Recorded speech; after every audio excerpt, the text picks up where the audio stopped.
இன்றைய மூன்றாவது செய்தியாக RTE அந்த ரைட் டு எஜுகேஷன் ஆக்ட் மூலமாக தனியார் பள்ளிகளில் ஏழை மாணவர்களுக்கு 25% இடஒதுக்கீடு கொடுக்கணும். அதற்கான அந்த ஆனுவல் ஃபீயை மத்திய மாநில அரசுகள் பகிர்ந்து கொள்ளும். 60-40 அந்த ரேஷியோல அதை பகிர்ந்துக்கணும். கிட்டத்தட்ட 2 ஆண்டு காலமாக அதுக்கான நிதியை மாநில அரசு வழங்கவில்லை அப்படின்னு ஏற்கனவே கம்ப்ளைண்ட் இருக்கு. நிறைய விஷயங்களை பார்த்துட்டோம். நீதிமன்றமுமே உடனடியாக மத்திய அரசு தரலன்னு காரணம் சொல்லாமல் இந்த 40% மாநில அரசு தர வேண்டியது இருக்கு, அதையாவது நீங்க தனியார் பள்ளிக்கு கொடுத்துருங்க அப்படின்னு ஏற்கனவே நீதிமன்றம் சொல்லியிருக்கு. ஆனாலும் அதனையும் இந்த அரசு வழங்கவில்லை. அதனால இந்த private schools association contempt of court அப்படின்னு சொல்லிட்டு மீண்டும் நீதிமன்றத்தையே நாடி இருக்காங்க. இந்த செய்தி எப்படி பாக்குறீங்க? இதே இந்த அரசு என்ன சொல்லுதுன்னா, நீங்க சொன்னபடி மத்திய அரசு நிதி கொடுக்கல, நாங்க கொடுக்க முடியல, என் கையில காசு இல்லை, அரசு கையில காசு இல்லையே, இருந்தா கொடுத்துருவோமே. இப்படி சொல்லக்கூடிய இதே அரசாங்கம் என்ன சொன்னதுன்னா, சிறுபான்மையினருக்கான அந்த ஸ்காலர்ஷிப் ஊக்கத்தொகையா சன்மான தொகை, படிப்பு ஊக்கத்தொகை, படிப்பு உதவித்தொகை, அதை மத்திய அரசு கொடுக்காவிட்டாலும் மாநில அரசு கொடுக்கும் என்று சொன்னது இதே வாய். அது வேற வாய், இது வேற வாய் இல்லை. அப்ப சிறுபான்மையர்கள் படிப்பதற்கு அரசு உதவி செய்யும், இந்த ஏழை மாணவர்கள் படிப்பதற்கு அரசு உதவி செய்யாது. உதவி செய்யணும்னா மத்திய அரசு உதவி பண்ணணும், இல்லாட்டி நாங்கள் பண்ண மாட்டோம். இந்த 40% கூட கொடுக்க மாட்டோம், உங்க மேல பழி போட்டு சும்மா இருப்போம்.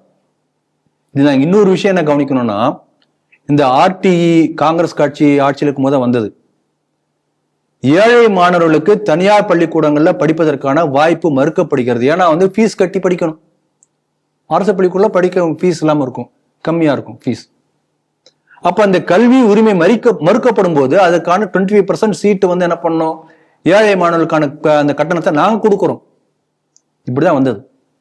அப்படி வந்த உடனேயே அதெல்லாம் முடியாது, ஏழை மாணவர்கள் படிச்சான படிக்காட்டு எக்கேடு கேட்டு போனா என்ன, எங்களுக்கு தேவை மைனாரிட்டி முஸ்லீம் கிறிஸ்துவ எங்க சமூகத்தை சேர்ந்தவர்கள் படிக்கணும், இல்லாட்டி மதமாத்த பண்ணணும், இதான் பள்ளிக்கூடம் நடத்துறோம், எங்களுக்கு சேவைக்கு எங்களுக்கு சம்பந்தம் இல்லை என்று சொல்லி சுப்ரீம் கோர்ட்ல கேஸ் போட்டு அதுல விலக்கு வாங்கியது மைனாரிட்டி இன்ஸ்டிடியூஷன்ஸ். அப்ப இன்றைக்கு நீங்க சொல்லக்கூடிய 25% RTE அந்த இடஒதுக்கீடு என்பது முஸ்லீம் கிறிஸ்துவ பள்ளிக்கூடங்களுக்கு பொருந்தாது, அவங்க இந்த ரூல்குள்ளே வரவே மாட்டாங்க. அப்ப யார் வருவாங்க? ஹிந்து தனியார் பள்ளிகள் மட்டும் இந்த அமைப்பின் கீழே வருவாங்க, இந்த 25% RTEலயே வருவாங்க. அப்ப பாதிப்படையது யாரு? ஹிந்து கல்வி நிறுவனங்களில் படிக்கக்கூடிய ஹிந்து மாணவர்கள். நம்ம இப்ப என்ன பார்க்கணும்னா, இந்த 20% இந்த RTEல மைனாரிட்டிக்கு விதிவிலக்கு வாங்காமல் இருந்திருந்தால் இதே தமிழக அரசு என்ன பண்ணிருக்கும், அள்ளி கொடுத்திருக்கும். ஏன்னா கிறிஸ்துவ மைனாரிட்டி இன்ஸ்டிடியூஷன் பாதிக்கப்படுது. அப்ப அரசாங்களுடைய நிலைப்பாடு எப்படி இருக்குன்னா, ஏழை ஹிந்து மாணவர்கள் நோட் பண்ணும், அந்த ஹிந்துங்கிறது உள்ள இன்ஹரண்ட் நம்ம புரிஞ்சுக்கணும்.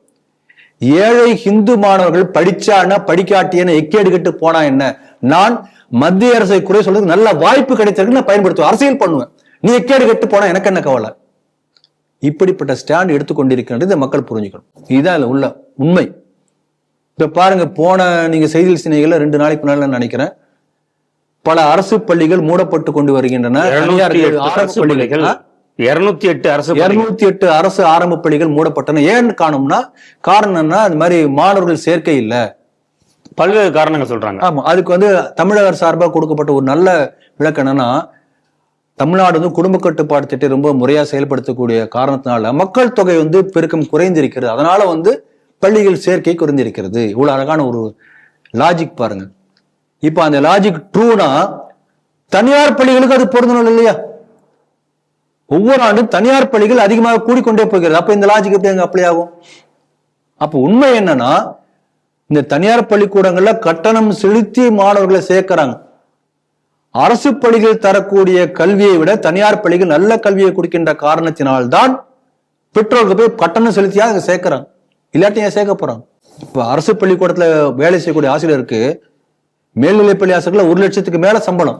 சாதாரண ஒரு செகண்டரி டீச்சர் ஆரம்ப நிலையில போனா 40,000 50,000 மேல சம்பளம் வருகிறது. ஆனால் ஒரு தனியார் பள்ளிக்கூடத்துல அவங்க 8 மணி நேரம் 10 மணி நேரம் வேலை செய்யக்கூடிய ஆசிரியர் பார்த்தா 1000 ரூபாய் 2000 ரூபாய் சம்பளத்துக்கு போய் வேலை செய்யறாங்க, MSc MD முடிச்சவங்க.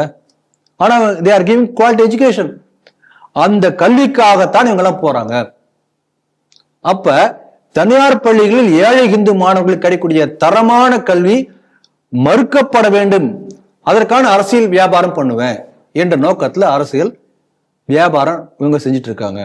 அப்படிதான் நம்ம பார்க்க முடியுது. வேற எப்படி பார்க்கறது? இதுல பாருங்க, இந்த மத்திய அரசு கொடுத்திருக்கக்கூடிய காரணம் என்ன? ஒவ்வொரு ஆண்டும் நான் வந்து ஆர்டிஐ நான் ஃபண்டு அலோகேட் பண்றேன். பண்ண பிறகு இவங்க என்ன பண்ணணும்? அதுக்கான கணக்கு கொடுக்கணும் இல்லையா? இப்ப நீங்க சாதாரணமா நீங்க வந்து ஏதோ ஒரு சாதாரண நிறுவனம் இருந்தால் கூட நீங்க செலவு ஃபண்டு கொடுத்தீங்கன்னா திருப்பி கணக்கு கொடுக்கணும். கணக்கு கொடுக்காம அடுத்த வருஷம் திருப்பி அந்த ஃபண்டு கேட்டா என்ன பண்ணுவாங்க? கணக்குடைய போன வருஷம் பழைய கணக்கு கொடு, அதுதான் கேட்டிருக்காங்க. 2002, 2022, 2023 ஆண்டுக்கான கணக்குகளை இதுவரைக்கும் தமிழக அரசு கொடுக்கவில்லை. அதுதான் உண்மை. அதே அந்த கோர்ட்டு இதுலயே வந்திருக்கு, மத்திய அரசு கொடுத்த விளக்கம் அங்கேயே அந்த கோர்ட் ஸ்டேட்மெண்ட்லயே வந்திருக்கிறது, பேப்பர்ல வந்திருக்கு. அப்ப என்ன பண்ணாங்க? 2 ஆண்டுகளாக மத்திய அரசு கொடுத்த அந்த கல்விக்கான தொகையை என்ன பண்ணாங்கன்னு கணக்கு காமிக்கலாம்னு அர்த்தம். ஏமாத்திருக்காங்க, அது வேற டைவர்ட் பண்ணிருக்காங்க, சாப்பிட்டாங்கன்னு அர்த்தம். வேற என்ன சொல்றது? வேற எதற்கோ பயன்படுத்தப்பட்டிருக்கிறது. அப்ப கணக்கு காட்டாமல் மத்திய அரசு கொடுத்ததை ஏப்பம் விட்டு ஏழை இந்து மாணவர்களுடைய கல்வியிலே இந்த அரசு விளையாடு கொண்டிருக்கின்றது என்பதை தான் இந்த செய்தி காட்டுகிறது.